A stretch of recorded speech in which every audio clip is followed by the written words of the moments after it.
Graça, paz e alegria. A porção de hoje, recomendada para a leitura da Bíblia em um ano no plano sequencial, é Jeremias do capítulo 40 ao capítulo 42. Ainda falando sobre aquela questão da mensagem anterior, na parte sobre rótulos. No caso de Jeremias, nós vimos que rotularam que ele era a favor dos caldeus, porque ele dizia que eles iriam vencer. Imagino que foi depois quando ele foi bem tratado, teoricamente, como nós vemos na porção de hoje. Ele foi minimamente bem tratado diante de tudo que estava acontecendo. Então, imagina o que pensaram ainda, se é que tiveram tempo de pensar em alguma coisa quando tudo estava acontecendo.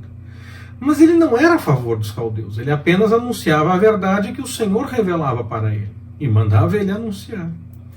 Hoje em dia acontece muito isso. Se nós falamos a respeito de um assunto qualquer, as pessoas já querem rotular que nós somos favoráveis ou contrários a algo ou a alguma pessoa.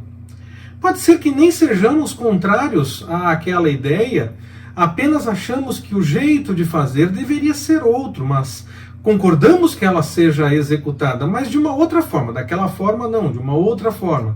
O simples fato de achar que deve ser feito de uma outra forma já faz com que muitas pessoas, para facilitar o debate, já nos definam como do contra e acabou, mesmo que seja mentira. E mais, quando se fala de coisas erradas, parece que as pessoas possuem a tendência de achar que a outra pessoa ou outro argumento sempre está errado. E o que ela prefere, quer seja uma pessoa, quer seja um argumento, sempre está certo. Quando nós conseguimos mostrar que tem erro dos dois lados, por exemplo, quando nós estamos alheios a isso e conseguimos mostrar por que não nos decidimos por um lado ou por outro, porque os dois lados apresentam erros, as pessoas ainda querem que a gente faça uma escolha entre um dos dois. Mas como um cristão pode escolher lado entre errado?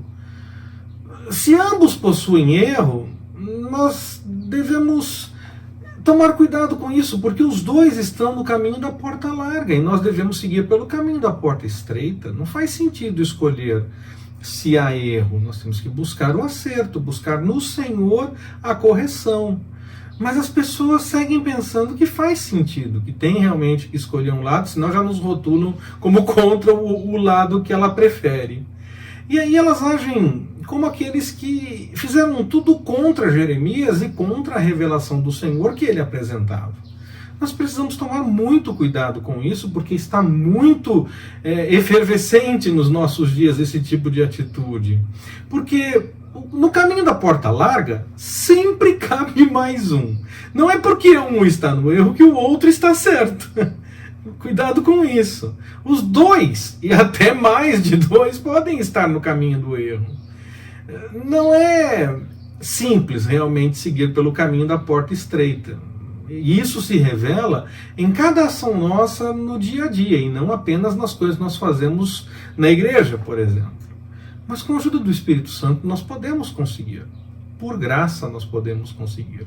Com fé é possível, porque o Senhor nos ajuda. O cuidado do Senhor é confirmado na vida de Jeremias. O responsável indicado por Nabucodonosor, Nebuzaradã, encontra Jeremias. Em princípio ele estava sendo levado cativo, como qualquer outro, mas ali ele recebe, de certa forma, a liberdade. Por assim dizer, ele recebe a liberdade. Ele poderia escolher ir para a Babilônia e ser cuidado por lá, ou poderia escolher ficar. O que ele faz? Ele escolhe ficar. Recebe uma ajuda para isso e segue o seu caminho. O profeta, ele sofreu muita oposição do seu próprio povo, dos seus irmãos. O que ele falou se confirmou, mesmo contra a vontade e a opinião de tantos outros. E agora Jeremias vê nos inimigos, aqueles que eram estrangeiros e tidos como ímpios, aqueles que estão preocupados em cuidar do seu bem-estar. Tudo porque o Senhor estava controlando aquela situação, era o Senhor quem estava encaminhando aquilo. Por isso as coisas estavam acontecendo daquela forma. Nós ficamos às vezes preocupados em querer ajustar determinadas coisas. O Senhor está no controle, Ele vai cuidar de tudo. Nós temos que buscar fazer o certo, buscar a vontade do Senhor e executar aquilo que realmente é a vontade dEle. O que nos mostra, então, no caso de Jeremias, que nós podemos sim confiar, mesmo no meio da oposição e no meio dos problemas, desde que estejamos buscando a vontade do Senhor e não a nossa. Nabucodonosor escolheu quem seria o seu representante na terra de Judá, Gedalias. Ele tinha essa responsabilidade, ser o representante de Nabucodonosor, estar à frente do povo e essa coisa toda. Ficou com os mais pobres, mas eles tinham terra agora e até o que colher naquele primeiro momento. Não seria realmente um tempo fácil, porque estava destruído, havia problemas, havia toda uma questão de ausência de liberdade, não era uma coisa totalmente agradável aquele momento. Mas muitos que estavam vivendo aquilo, talvez tivessem minimamente agora algo até melhor do que antes. Claro, tirando essa questão de não ter mais a liberdade enquanto nação, não ter a cidade, essa coisa toda. Porque para esses mais pobres, essa questão toda poderia ser ainda melhor do que o que eles tinham antes. Muitos talvez fossem até escravos, estivessem naquela condição de escravos que foram libertados, depois foram colocados de volta nessa posição, não sei, o texto não diz quem eram esses mais pobres, mas alguns deles poderiam ser esses. Essa questão social ela é muito importante e nós precisamos realmente nos preocupar com ela, em vez de ficar apenas com teses e teorias bonitas, ou questões meramente políticas ou politiqueiras, que é diferente. Desde a lei já era importante esse cuidado, e no cristianismo segue da mesma forma. Não tem nada a ver com essa questão meramente política, tem a ver com realmente buscar a vontade do Senhor, amar o próximo e ajudá-lo em sua dificuldade. Gedalias, que ficou como responsável e é indicado por Nabucodonosor, é alvo de uma espécie de revolta. Ele acaba sendo morto. Se não gostaram do fato dele ter sido escolhido, pois gente de sangue real participou disso, diz o texto, ou se viam nele o próprio invasor, já que ele era escolhido por esses, nós não temos como ter certeza qual foi o motivador real dessa espécie de revolta que teve, que acabou tirando a vida de Gedalias. Eu registro que existem sim algumas teorias, mas eu fico com essa de que ele era visto como amigo dos invasores simplesmente, e queriam então fazer alguma coisa diferente. Outros mais foram mortos, quem sabe para não contar, ou porque estavam junto e essa coisa toda. Outros que se aproximaram um tempo depois também são mortos, mas alguns disseram que tinham provisões e acabaram sendo poupados. Talvez para troca, alguma coisa assim. Acontece que os rebeldes, aqueles que se levantaram contra Gedalias, eles ficam com medo do que poderia acontecer depois desse ato. Talvez não tenham pensado muito bem antes de fazer, né? Talvez tivessem pensado melhor, não tivessem feito o que fizeram, porque Gedalias era apenas um representante, seria muito fácil ser eliminado. Mas depois dele poderia vir todo um exército, já que ele era o representante de Nabucodonosor. Então eles procuram Jeremias para que consulte ao Senhor para saber se estão com as coisas em ordem. Talvez eles lembrem que Jeremias avisou tudo o que poderia acontecer e de fato se cumpriu, mas parece que eles queriam ouvir uma resposta favorável ao que eles já preferiam. Eles já tinham uma ideia do que fazer. O texto começa a nos mostrar isso. Eles já tinham decidido o que era melhor. Talvez esperassem apenas que o que eles entendiam fosse confirmado quando Jeremias consultasse ao Senhor.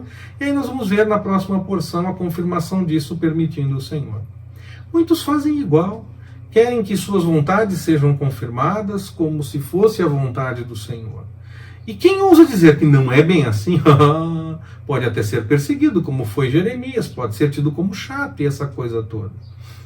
O profeta consultou o Senhor, como eles pediram, e disse que eles deveriam permanecer na terra e que seriam sim cuidados, mas que se fizessem o que estavam pensando e fossem para o Egito, tá aí que eles tinham realmente já uma outra ideia, eles encontrariam o que temiam por lá. Se eles ficassem, eles teriam o cuidado do Senhor, mas se eles fossem, os problemas que eles temiam ter ficando, iriam chegar a eles lá, porque ficando eles seriam cuidados.